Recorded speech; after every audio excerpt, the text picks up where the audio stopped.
beginnings, our present, and our future. Our beginning was revisiting local school boards, reinventing local school boards. I still remember traveling all over Mindanao with Secretary Jesse Robredo, talking to the mayors, and teaching them something that you should. This morning we were told that we have to make things happen. And one of the things he would tell the mayors is, don't be afraid to do things. And he always said, what is not forbidden is allowed. You don't have to wait for permission. If it is not illegal, it is allowed. Please remember that. So that was our beginning. And then our present is kayo. Our present here. Dami-dami natin ngayon. I still remember going to UP to launch the Big Equals program. Kukunti lang tayo noon. Governor Mix at that time joined us all the way from Sarangani. So that was our beginning. A lot of heart, a lot of drive, pero hindi pa maraming kasama. Ngayon, ang dami na natin. That's our present. And our future was immediate future anyway, or the future was outlined this morning by Senator Win and Senator Bang. Our future is we have opportunity. Pwede tayong gumawa. Nasa sa atin kung gagawa tayo. So, our speakers this morning, they showed us their own Carpe Diem. They took advantage of what has been considered by most of us a disaster, namely the flood control corruption, and that gave them the hundreds of billions pesos available, which they worked to put into education. Did you ever think that would happen? Lahat ng mga trillion peso marks na ginagawa natin ngayon, meron ding okay na resulta. Umabot tayo sa over 4% of GDP for education.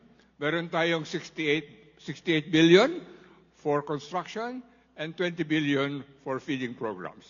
Dalawang napakahalagang sabihin natin, nais natin gawin para sa ating kabataan. So, our first speaker, the first day, si Secretary Rex, said that we should listen and learn from our people, anong priorities nila. And on the way to doing that, sabi niya, marami tayong maririnig, mahirap yan, hindi pwedeng gawin yon, illegal yon, hindi pwedeng gawin. And what did he say? Anong sabi ni Secretary Rex? Do it anyway. Be relentless. Be relentless. Humanap ng paraan. Kung yung mga masasamang babayan natin, parating may paraan, dapat tayo rin na nais ng mabuti ay humanap ng paraan. Be relentless. Don't give up. And keep doing things. I think, masulong pa rin. We have to be relentless to make it happen. So, and now we have the opportunity. We have the opportunity. Yung dalawang napaka-importanteng bagay na nais natin gawin to close the classroom shortage. And remember what they said. If we cannot spend that 68 billion, baka next year, babawasan na yon. If we don't spend that 20 billion, next year, babawasan na yon. So, hindi lamang prejudice yung sa taon, the future. On the other hand, if we do well, kanina tinanong nila, are you ready? Mga mayors, are you ready? Yes pa rin? Medyo humina. I hope you're ready. Because it will not be easy. I was talking to Ma'am Nene kanina, my experience in implementing the feeding program from the national budget. You have to deal with procurement. You have to deal with COA. You have to worry about liquidation. The first time we implemented it, many of the teachers, sabi nila, ayaw na namin kasi ang dami-daming forms that we have to fill. Kailangan talagang paghirapan. I think we know that from Valenzuela. Ang hirap talagang gawin. But, gagawin pa rin natin. And so we have to learn to change to make things happen. Lahat na maririnig natin. I'd like to tell you a very recent story of change. Because it took a lot of courage. I was in Sulu 4 days, February 7 to 10. My 5th visit there. I started visiting Sulu in early 2023 kasi nabalitaan ko na mapayapa na. They were at peace. And for those of us who know Sulu, we hear the word patikul, talagang nakakatakot. Kidnapping for ransom. Pero, why did that happen? Bakit dumating tayo sa kapayapaan doon? One, the army changed. The army changed. Kausap ko ng isang brigade commander, a general, sabi nila, we learned to move from winning the war to winning the peace. So para sa amin, winning the war was body count. How many Abu Sayyaf did we kill? We learned that we must instead win the peace. Ang naging metrics namin, hindi na body count, kundi ang mga mamamayan, are they able to go and plant? Are they able to go and harvest? Are they able to go and bring their goods to the market? Yung mga bata, nakakapasok ba? We learned to win the peace. And that was a very important part of the process of peace. Ang mamamayan naman, they were very courageous. They engaged both the military and they engaged Abu Sayyaf, and they said, we want peace. They had what they called a team patikul. And they brought everybody, the church, the LGU, the local governments, and so on. And it was courageous. The vice mayor of Patikul told me he was ambushed 5 times. Pusige pa rin. Desire for change and for peace. Bakit nila ginawa ito? Because of their love for their children. When I asked them, why did you risk your life? Why did you do all of these things? Because they love their children. I tell you this because yun din ang sagot kanina ni Senator Win at ni Senator Bam. Tanong ni Ma'am Cheche, pwede ba talagang mawala ang politika?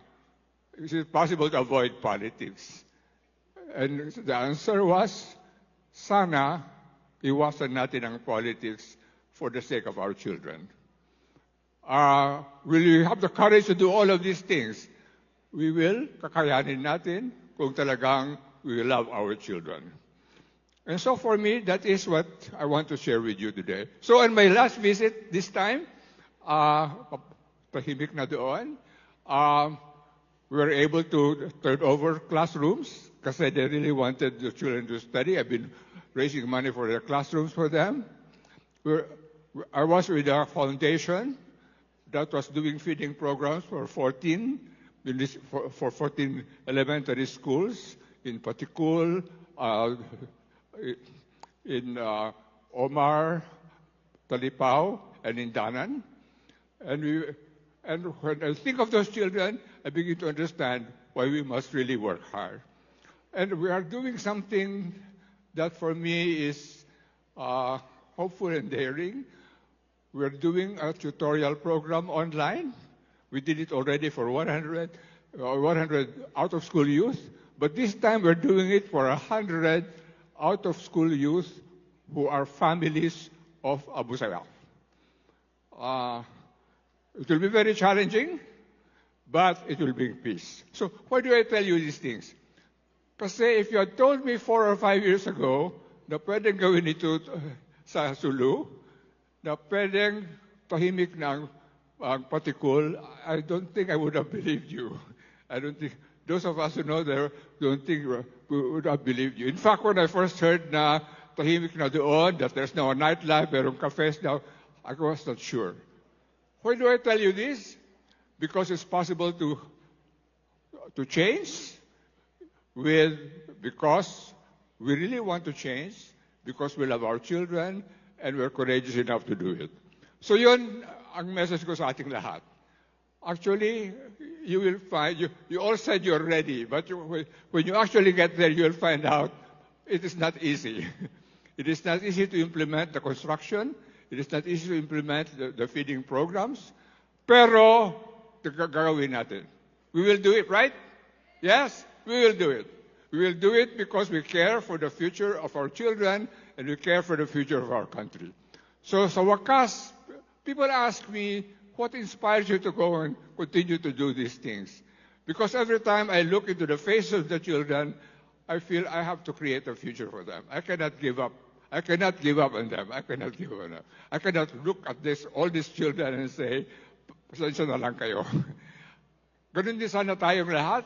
I think the greatest inspiration we can have is to really look into the eyes of all those children, hungry children, children who cannot read, and say, no, we cannot give up. We cannot give up. We must continue to push hard because we want a better future for them. It's not just a question of population dividend. Ito ay dahil mahal natin ang ating mga bata. So yun, that's my final message to all of us. We have the opportunity to make a difference. Senate has Carpe Diem. They've seized the opportunity to give us the funds. Nasa sa atin na kung tayo ay gagawa. So, are we ready? Yes. Susulong ba tayo? Thank you very, very much.